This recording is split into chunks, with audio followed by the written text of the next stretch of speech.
Well, good evening, folks. It's really good that you've gathered together in small groups tonight. I'll be attending one of them, so it might be a bit bizarre watching myself on screen. But I thought I'd just offer something that I can throw in the room for you to watch and then have a think about. So on Sunday, we had a look at Acts, and we're doing this series of living for Jesus through the book of Acts and having a look at the journey of the early church and seeing our journey either reflected in there or our journey challenged by what is in the book of Acts. So the first starting point for me in the book of Acts, and what we focused on Sunday, was this idea that Jesus simply tells those early followers to stay where they are and wait for the promise of the Holy Spirit. My contention sometimes is, I wonder whether in the age in which we live, that work comes before staying and seeking, in order that our work might have the right quality flowing through it. So, what could you look at tonight? You could read Acts chapter 1. Brilliant. I think it was verses 1 to 11. And maybe let's ask ourselves some questions. Perhaps question 1 could be, reflecting on our own lives, has there been a time where perhaps we've been forced to stop? In a sense, stay in a position that we're uncomfortable with in order to have to seek God, because we couldn't see a way forward where we were occupying. So have we got any stories in the room tonight of where God has almost come and met with us when we've not been able to move, and has moved us into something that perhaps we couldn't have envisioned without having to had to stop in the first place? So maybe we can share some of those stories. Then maybe we can ask ourselves, in the life of the church, do you think that we stop and seek enough?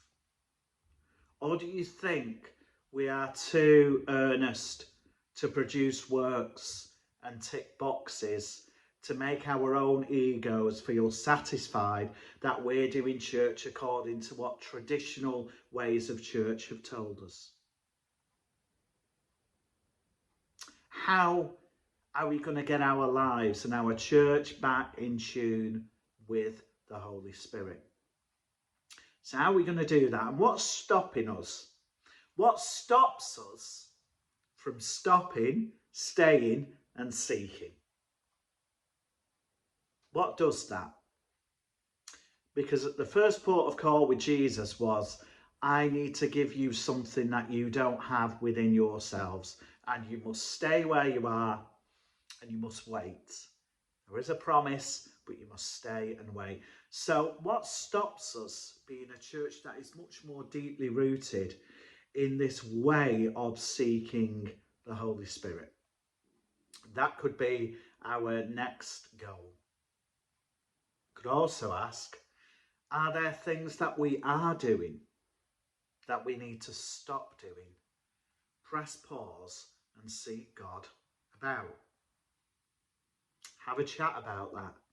Is church drying up for us? Is it becoming irrelevant? Are we carrying on doing things for the sake of it so that we feel better that we're doing something, when God is trying to speak to us and lead us slightly differently?